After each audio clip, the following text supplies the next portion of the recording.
nakal jaman biyen, Mas. Enek lokalisasi, enek warung remang-remang sing ning sakniki pun bersih mboten enten niku, Mas. Awet do ngerti nek kuwi bahaya ya, Mas. Wis ora arek demek barang sing kaya ngono ya. Bener. Enenge gur siji. Piye? Online. Lho. Ora wis ning lokasi wis resik, bae malah pindah online. Yo awakmu yo melok ngono kok ya. Lah, aku kok iso teko melok-melok ngono. Lah ya awakmu TikTok ngono kae lho, lah ora pas. Aku yo Tanjung Perak kapale kobong. Lah terus. Ora sah pinarak, Mas, ora enek kamar kosong aku. Ya iso. Ya Tanjung Perak. Apa? Kapaling Langi. Piye? Monggo pinarak kula kalih Mbah Wo sing niku wingi. Pak Munadi. Iya. Ya rono arek ngopo? Ngopo Pak Munadi rono arek ngopo? Pak Lurah Munadi rono ya ngomongi aja padha rono. Aku wae sing rono, ngono. Ora tak nusul ngono. Mboten no Mas nggih, sedulur wates jenangan niki nggih napa niku tegese niki ngleluri budaya Jawa niku tansah ikhlas lillahi taala. Nggih, amin. Wayangan kanthi raksa ikhlas lillahi taala, duwe bondo, duwe donya ki disyukur ning ngarsanipun Gusti Kang Maha Agung. Nggih. Ngono Mbak Eka. Dadi tetenger, dadi pitondo. Betul. Bahwasanya wates jenangan Ponorogo sak kiwa tengene Jawa Timur umume tesih nengenke marang budaya. Budaya isih lestari ana ing Ponorogo kene. Tepuk tangan kanggo keluarga ageng jenangan wates lan sak kiwa tengene. 8 tahun lagi wayangan. 8 tahun lagi wayangan pisan iki lho. Mbok ya sesasi iki ping 7 apa. Apa sedina ping 4. Ya wong ngombe pil apa piye kok ya wong wayangan ki ya wayah bersih desa. Saking seneng. Mula dingendikane Mas Cahya niku wau dulur wates jenangan ki hura-hura ya hura-hura, seneng-seneng ya seneng-seneng ning dulur kabeh remen teteng sanggite wayang kulit. Lakone wayang kulit. Leres. Tur piyai wates menika sampun kagungan pakem utawi kapitayan. Dadi mirsani wayang karo tirakatan gitu. Niki mangke menawi sedaya para warga masyarakat menika anggenipun mirsani wayang nganti tutuk lakon, insyaallah dipun paringi tutuk anggenipun momong dumateng putra wayahipun sedaya. Amin. Tegese panjang yuswane berkah ya, Lek. Saya Mbak Eka, aku ngendikane Pak Susilo mau, Pak Lurah barang mau jenengane duwe famili nang kene. Oh, inggih enten Pak Mendung. Biasane nek ning kene disebut Pak Jenggot. Nah ya kuwi. Nek biasane Pak Jenggot. Aku lama. Tak tapuk lho. Pak Jenggot ki duwe putra. Lah yo. Aku duwe putra. Wis kagungan putra. Wis kagungan putra. Putrane wis metu jenggote. Sing metu jenggote ki Pak Jenggot. Ya saiki gudul kok ya. Oh iya. Pak Jenggot gudul lagi. Asli Karanganyar nggih. Lho, putih. Sragen. Wah, aku apalku ya nggo Pak Taslim kuwi kok guran. Aku apalku wis karo Mas Taslim kuwi. Ning aku mbolo Pak Taslim niku penak urip kula, Mas. Kok saged? Nggih, Pak Taslim niku gandes luwes terus ngrejekeni. Beda kali kancane setunggal jenengan niku, wah kula malah bubrah, Mas. Sapa? Sing Gapuk. Lah ngopo emang? Mas Gapuk. Kuwi ngopo? Lho aku bedino dikuweplaki terus kok. Nah aku dadi Mas Gapuk ra timo tak keplaki tak tonyo nek kowe. Wong Mas Gapuk meneng-meneng ae lho kuwi. Manunggal rasa, manunggal tresna ngerti ning budaya. Madangkara nyambut gawe bengi iki sukses lillahi taala. Tepuk tangan Madangkara. Mbah nuwun.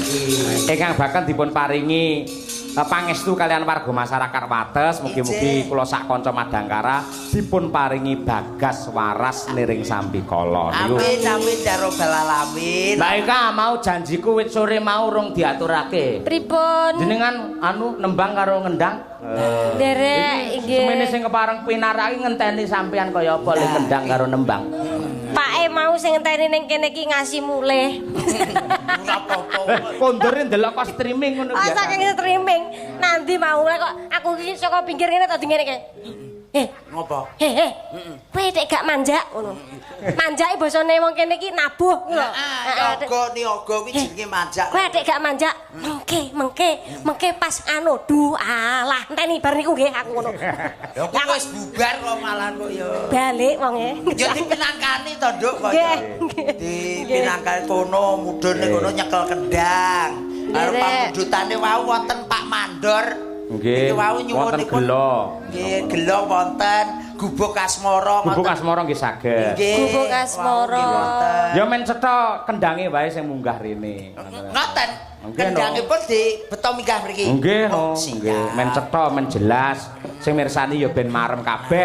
Wong kene iki ya ngen karawitane ya maju temenanan. Sapa ngerti iso kangge apa wi tolok ukur bahwa seorang sinden Eka uget-uget yang mempunyai keahlian dalam bidang karawitan. Betul. Karawitan. Aku njaluk turung lek glontor. Kok bengi iki gak melu beyi kowe? Bengi nek anu ning Demak. Nggih.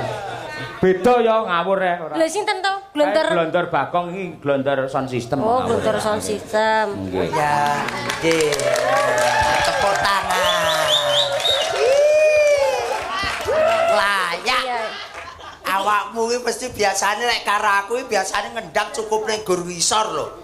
Oh bengi iki njaluk kene wah layak. Aku diladeni glondor ngene iki semangat ya aku. rono to digungani kok ya digungani glondor. Mbak Eka. Dalem. Ing ngatasé ramene gayenge kaya ngene, parandine nek sing turu. Sinten? Duren kuwi merem dhek. Masalah kuwi rumasane ngimpi ngeloni Luna Maya lho kuwi. Ayo. Niku ket kula teko yo nggih ngeten niku posene. Kadose sego teko iki sing dikeki lak kula kalih lek gareng to. Lah kok kene sik sing mangan. Iki lho bar mangane yo cepet turu yo nah. Oh goren kuwi trae nganggur mambu sego ndang turu kok ya. Aku padakne kok ya. Wis ben ning kono yo ren aja adoh-adoh nggo ambon-ambon. Masamu parfum apa piye? Wangi glondeng. Menungso kok digambon-ambon. Aku nek ra petuk nggoren karo masaku kangen kok. Kok teman setia wong tegese nggoren ki tenan beberapa seniman dan seniwati ki nek Ponorogo. Nggoren ki tetep aktif. Aktif tenan, teko dok wis ndang cepet nyekelne tase. Nah, teko dok wis ndang nuntunne dalane supaya bene teko nggon parkiran. Awakmu dituntun goreng. Ya iya. Kowe picek apa piye tuntun goreng? Ya tegese golekne dalan iki bene penak aku mlakuku ngono. Oh iya. Tur sok sinten sapa ingkang nate ngendika angger wayangan di depi goreng ngeten iki to rek anu baren mengke tanggapan sesasi ping 6 lho. Sebutan jaran apa piye ora? Nggih niku. Lek lakone piye? Waris pokoke dak Pak Dalang sinten mawon angger wayangan ditunggoni goreng niku mengke bare wah tanggapannya lu waris. Lah aku kok malah sepi. Lho. Ini ki. Nek pemane kok iki kurang pamane percaya, nek ora trima gur ditunggoni tok, bendina mangjak mawon niki. Oh iya. Dadi anggota rombongan. Wong masamu ki gurin ku apa? Menungso biasa kok ya. Lho tapi mesti lho. Ya awakmu pengen laris. Ya kono jan gurin tak gugah apa piye? Aja. Aja. Engko nek lagi angkler kok. Weh. Gubuk asmara apa gelo, Mbak? Gubuk asmara sih ya? nggih. Iki wis kepenak. Nah, dibawani sik karo ngenteni mik. Ayo. Jan tenan tukang sone ya ganteng layak kae ya senenge ram ya. Seneng kowe seneng dilokke ganteng ngono kuwi. Oh ya guyu ae mingkem. Kakak kuwi tegese gugan karo awakmu lho. Iki pede nek katut dilokke ganteng. Tapi iya ya Tara. Madhep rene. Lek glondor. Madhep rene ah. Sombong amat. Iya, kuwi sapu kawatku kuwi paling taat. Mbok jajal sik to. Arep mbok jajal sik apa terus bawa? Manut. Bawa sik lagi dijajal. Ya wis. Ya. Lho, jajal kok nek gegeden dijolke. Tenan apa piye mbok jajal sik ya jajal sepatu wae. Ya. Lah nek ning pasar ke jolke nek gegeden. Deng. Tak. Pengen disorting ya. Nah, wis kepenak nggih Mas nggih. Sae. Nggih, tak deng. Lah, nggih ngeten iki lho. Tangan wedok lho Mas penake kok kaya ngono kok ya. Pak Kerto. Lah. Ngoten niku lho. Pak Kerto tuku kertu. Yo, mikmu nyongot ewe ubru ya aku lho, Ndor. Ya, Pak Kerto tuku kertu. Lah. Jebul somong kendang, Bang. Medun kretek. Kertosono. Oh, mik barang kejalukane kok ya nganggo glontor, liyane ya glundung. Iya jenenge glontor, miki ya melu glontor. Sesuk jenengmu leh nyenggak. Bawa sik. Pun ta niki? Heeh. Bone pocong ya, Mas. Kok susah ikhlas to. Wis enek mike kuwi lho nyapa nyekeli miki rengi kae lho. Mas aku mike wis iki tak gawane dhisik. Lah miku akeh Mas. Karep milih sing enek kabele apa ora? Ya sing penake sing wis enek kabele kuwi wis diajupne ngono kok. Sinten niku? Ayo Mbah Lurah lenggah, Pak Carik lenggah. Iya. Pak Kasun lenggah, Pak Dewan lenggah. Lenggah ngajeng katon lugu. Ya jelas Mbah Lurah kali Mbah Mandor. Mbah Lurah asmanyo. Nggih menika Pak Munadi. Pak Munadi. Dasar bagus prasaja tur iya lomo. Pak Munadi. Aku nek wis muni lomo ngono mesti piyaine kok. Wis mau. Endi? Lah mau sak gebok gede. Wis dudu. Sapa mau? Wis ngene Pak Agus. Nah, kok Pak Munadi? urung. Ya. Ayo malah lendremis ora. Saiki ganti aku, Kak. Spontan ta? Ayo sinten niku ning aku. Sinten niku? Aduh. Ya iki tes-tesan iki. Dalang kondang katon merabu. Wah, lah iki. Ki Cahya asmanyo. Garwanipun Bu Sukesi. Pas. Terakhir piye, Nduk? Dasar bagus ning kok yo seneng wedokan. Wah, woprok ya suwe. Kak. Sing ngarep ki apik kabeh mburu dhewe kaya ngono lho. Kak, awakmu ki lek udara soke bagus kaya Mbah Lurah. Sik to. Pak Yoyo menika piyayine lak bagus garwanipun Bu Sukesi. Bu Sukesi Rahayu. Piyayine lak kakung. Kakung. Nek umpamane seneng karo wong wedok, kuwi wis lumrah apa ora? Ya lumrah. Lah lumrah kok kowe terus girap-girap. Sinten niku? Kanggo sinten? Kula. Kowe. Nah, oke, siap. Waspada, waspada. Putri cantik sarta ayu. Ah, tenan wis ora tak kampleng ra iku lho. Aku seneng lho gak tau dilem ngene iki ya. Tur ya pinter ngendang. Terus. Meraati milangoni. Yo. Dasar cantik saking Jumbleng Jawa Tengah. Iya, cantik ya cantik. Gila sing jumbleng gila. Gila sing jumbleng gila. Sinten niku? Kowe lah iki. Isik nah iki. Dalang yoyo pancen lucu. Imut lucu iyu. Konyol luar biasa. Harmoni konyol kok nganti keserimpet awas lho. Ora. Dalang kondang teriya lucu. Ki yoyo asmanyo. Saksi. Ada garwanipun Bu Sukesi ngene ya. Garwanipun Bu Sukesi. Iya. Ayo bareng nyemplung ning sik. Jumbleng. Kira. Ayo bareng nyemplung ning jumblengan. Ayo. Masa aku tok gak meri? Gak meri engko. Gak meri. Kok kangen? Enggak. Dapure jumblenge kangen lho, Ra. Ya wis. Gonge ning aku. Oh iya. Sor. Kowe nyapa? Ya yen jumblenge kuwi mau kan kudu disutaki sor. Ngono. Pak dhewe lho. Engko aku nyutaki kok dipek dhewe. Iya. Pun siap, Mbak Eka? Pun. Oke, nggih. Miki pun penak, lek kurang penak mangkondo lho. pun kok penak niki. Blondor niku lak nyetel. Setelane Aa pun penak niki. Mergo arep ayo tadi. Neng jumbleng. Dalem. Nggih. Wes nggih. Pak Lurah mesti Pak Munaji to. Yang pangapunten le, Pak. Wah, iki. Pak Lurah, Pak Munaji. Wah, niku lho kok ya panjenengan nganggepe kok ya tenanan. Janipun ampun dianggep guyon lho, Pak. Lah ngono balekno to, Kak? Napa? Balekno lek pancen guyon. Aja eman-eman kok. Wong awakmu ngomong ora tenanan ya bablas rono lho kok ya. Ora menak-menakne Pak Munaji ae. Tali asih. Tali asih. Tali asih. Yo men saya semangat anggene ngendang lek ngono. Nggih, gen kene sik ya. Ya, simpen. Engko ngenteni kok ngene Pak Carik ya. Lah, Mbak Lurah tok malah merambat tekan dindi ora. Lah Pak Carik kula kan dereng salaman ket wau.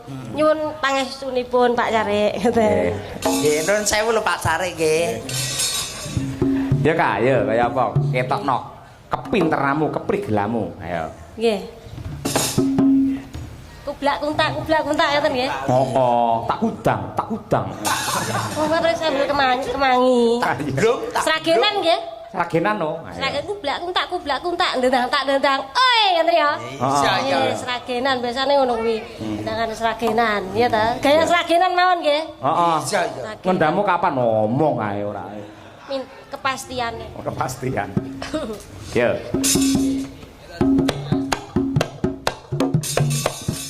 Yo. Sik ta. Anu lho wis gamelane niki lho ditabuh. Kula kublak kuntak ndendang. Oi kali ning nang lah niki bonang gender.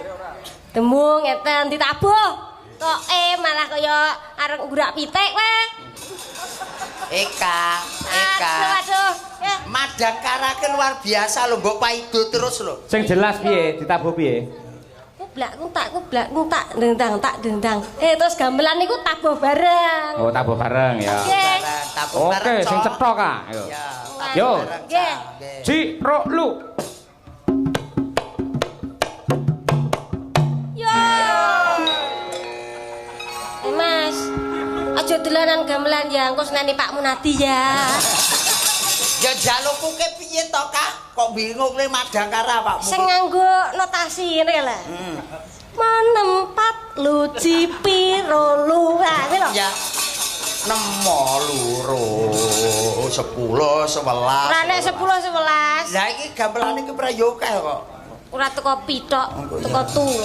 Kublak nuntak ditabuh ya gak bareng sering ngene pating. Aduh gak penak yo. Maksudnya urut ngeten lho. Urut saka bonang. Lah bonang ditabuh dhewe-dhewe ngeten lho. Oh, iya. Terus bareng kan mboten penak to. Terus saron demung nganti tekan kena kembung. Bonang terus saron demung terus mengke gong ngeten lho. Oke, siap. Wis mudeng aku. Dhewe-dhewe nek bareng ngeten iki lak mboten penak to demung. Penak ngono kuwi. Aduh. Yo. Yuk. Ngeten ya aba-abane ibu mau ya. Yo. Yo.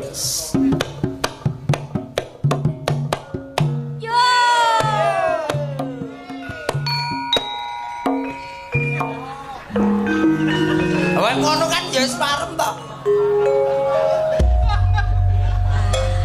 Ngono to. Ya kan iku mau wis cocok karo pangangen-angenanmu. Kok kene kok nggone bonang, blablas nang nggone peking, nang nggone saron, nang nggone demung keri dhewe gong. Kan ya wis bener. Tapi ki karo lho Mas, saka bonang ki tabuh dhewe-dhewe tapi ki bareng ngono lho. Oh, tabuh bareng. Breng terus enggake yo. Ngeten ketok kaya sragenan ki lho. Ngono lho. Paling njaluk kode 1 2 3 ngono kudune. Nggih. Ya, kono lekas. Ngeten nggih Pak Yoyo. Oke, siap.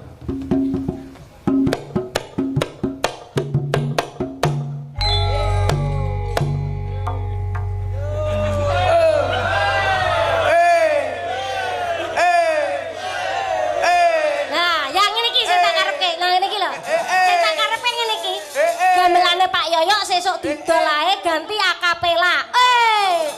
Ngono apik malah e. Iki sopan. Ya aja mutung ngono kuwi ora. Lah sing apik to, nek notasine ngono lho. Oh iya. Aduh tak suwai raiku malah. Ya wis aja mesak-mesakne iki mesake. Mesake kok iso. Ya diploso. Nek aku nangis malah udo lho. Hah? Nangis malah udo. Ya saiki dadi. Lho saiki udo lho. Apa? Saiki dadi romone ngono. Bukan moro lho. Saiki dadi. Ya, mangga, ya.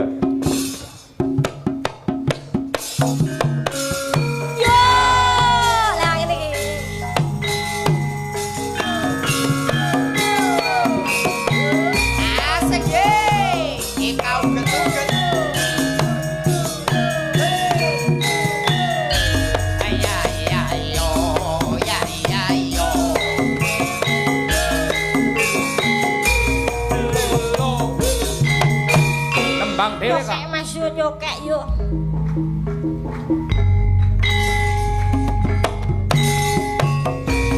Yen liwat aku kelingan kubuk kae yen tak goleren iya ning cagak kebak tulisan karena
Mbah Lurah goyu.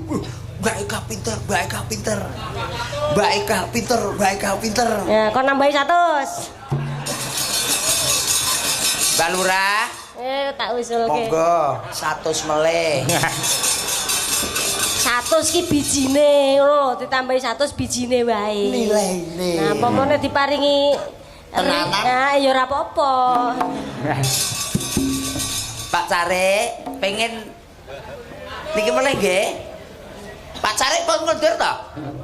Ya Allah, padung mau pengen request kangen ndang lho malah kundur dhisik. Mboten apa-apa mengke mriksani wonten streaming. Iya ndak? Nggih. Catetan sajroning ati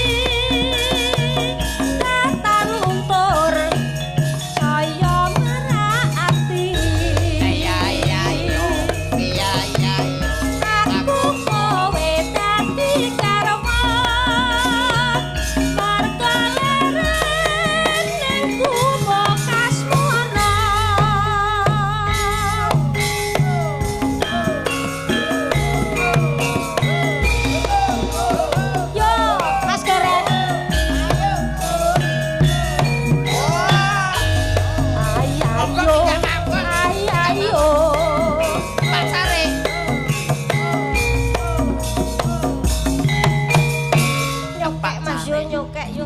Pak Care. Oh iya, matur.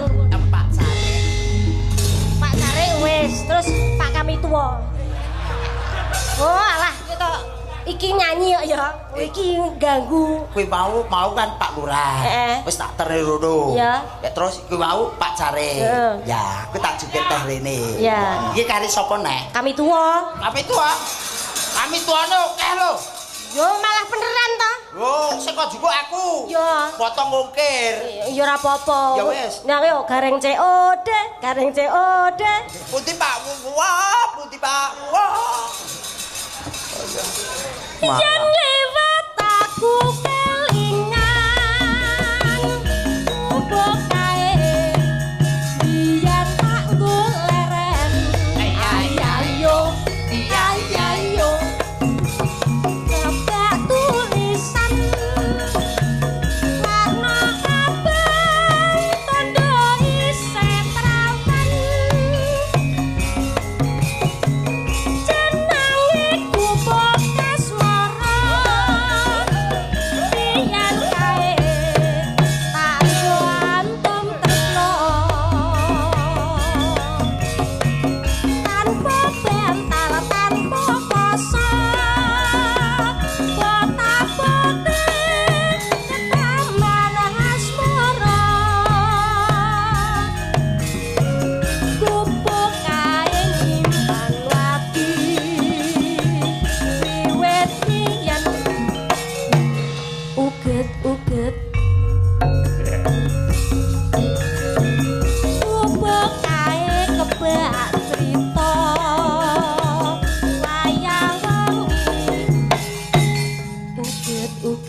untuk Mbak Eka uget-uget luar biasa, terampil tenan. Sukses. Pun matur Mbah nuwun. Nggih, Mbak Lurah, Mbak Care, alhamdulillah. Mbah Care kundur piyaine kok. Nggih, perwakilan lho, niku wau perwakilan. Oh iya. Nggih, perwakilan. Tetep nggih nyawer Mbak. Karo Mbah Care wis rasah. Nggih, sapa? Engko transfer ae, Mbah. Lah ya maksa nekat ora. Nggih niki bocah niki lak golek dhuwit mesti WKT ngoten. Kowe ketoke karo dhuwit seweneng lagi duwe butuh apa ta, Nduk? Napa? Duwe butuh apa? Mboten napa-napa to jenengan napa mboten kersa menawi diparingi? Ya purun. Ya purun ae kan ya ora njaluk-njaluk ning sapa-sapa. Kira arep mbangun apa ta apa ngono lho. Mboten kula mboten ajeng bangun napa-napa. Oh, ora pancen dalan kula pun kula desain ngeten nika. Dalan dadi pertanian sekaligus. Kok iso? Iya ngarep omahku kae. Dalan dadi. Nek pamane 3, wah luar biasa. Tandurane dadi bleduk tok kaya aku. Awakku ireng dadi klawu lewat karo omahku. Tapi nek mangsa udan, tanduri gedang, tanduri pari, wah sip. Lho ki kono dalanmu ki urung dikapak-kapake ya ora kaya Priyayi Ponorogo to. Ngono kok sombong lho. Lho ngapa to? Dadi pertanian kok, Mas. Oh ya pertanian apa ya dadi polusi udara kuwi to ora dadine ora kepenak ambekan kok ya. Ya ora sambekan. Lho ngapa? Lho ora penak ambekan. Lah iya. Nggih. Iki enten mamundhut malih ngersakaken nenggih gelo. Gelo iki. Ben dikancani karo Sinden Madangkara. Nggih. Lan nyuwun pangapunten dumateng Sagung para lenggah nadyan to kuwatah sanget ingkang ngersakaken bojo loro ning kala wau niku kula pikantuk dawuh saking panitia niku mboten dipun keparengaken siji bojo loro sesideman. Nah niku nggih. Kula nyuwun pangapunten ingkang agung nggih. Ning tembang liyane tetep diaturake. Lah ngono kuwi nggih. Coba Mbak Triastuti. Mbak Triastuti. Jantenan ya Mbak Eka. Pripun? Luar biasa dulur-dulur wates tenan pokoke sendang Sinden Madangkara arep buka ngoten langsung set. Dito. Set ngono. Maju ndang nonton. Iya. Sindene kaya ngopo? Nah, nek pamane aku sing maju? Ndi to kok ora ketok ngono. Ngadeg karo ora padha wae ndi to ngono ayo. Kita kan sama toh. Lho, napa gitu? Padha. Awake dhewe tinggine semampir ya. Tapi kita bangga ya. Banggane piye, Mbak? Ya wis awake dhewe dianggep apik ngono wae lah bentuke. Iya. Iya toh padha toh. Ipel lah ya. Heeh, bunder-bundere ya toh. Iya. Kita satu marga. Monggo satu margane nggih kadang kula ki Mbak Eka kan nggo ngoten ki jaman di bojo kaya Mbak Eka. Ning kula wedi lek duwe keturunan aneh lho, Mbak. Piye ta? Lah Mbak Eka kan putih. Kula kan ireng ngeten iki. Lah aku lek jedul kaya ula weling kan malah bingung kok ya. Mosok wong anak-anak ula. Paling ora telek cecek ya, Mbak ya. Kayak boyo. Nggih. Le wong Enggak. Dudu. apa? Ngawur Ya. permintaane lho pepeling ya, Mbak ya. Malah diurare. Kok iso. Gelo, pegel.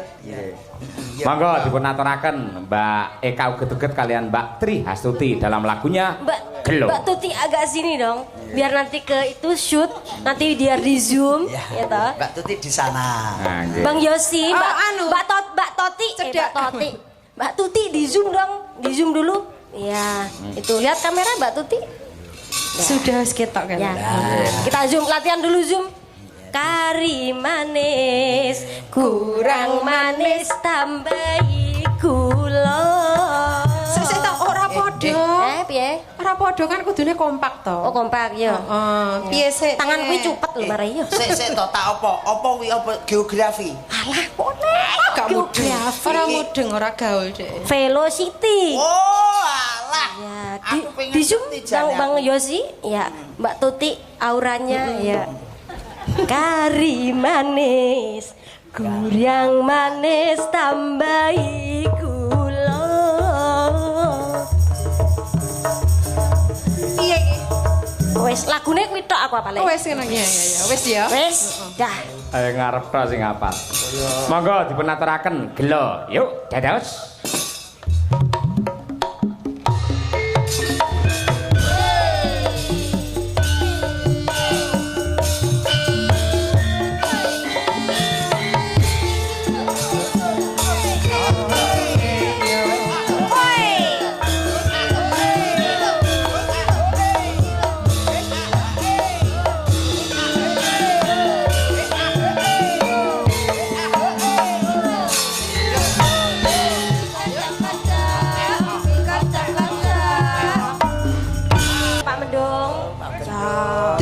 ngono kan. Yo iki dulurku yo ditokke kabeh.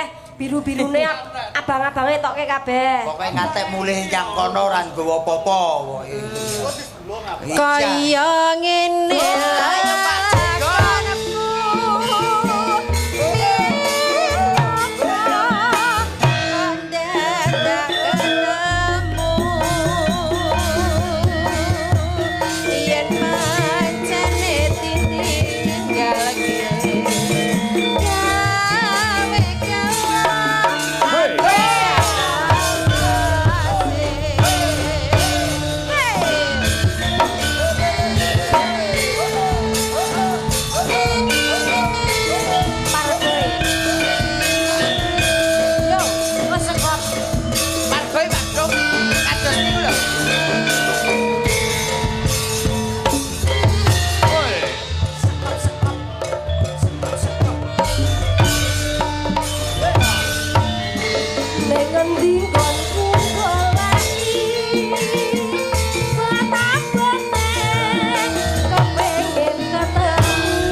Kaya ngene lelakonku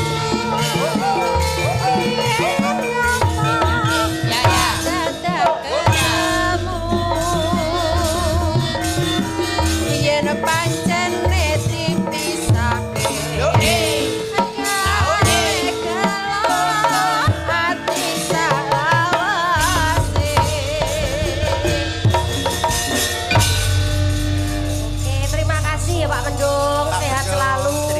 Pak Bendung, terima kasih Pak D.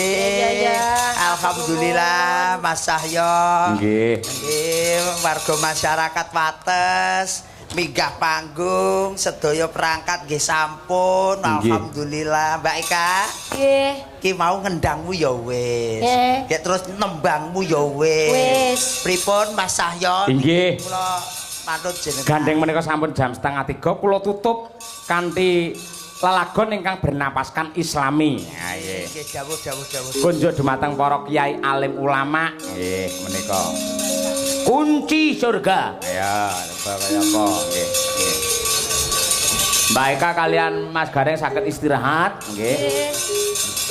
Diaturake kunci surga Miftahul Jannah. Ya. Monggo Madangkara diaturaken sesarengan. Dados.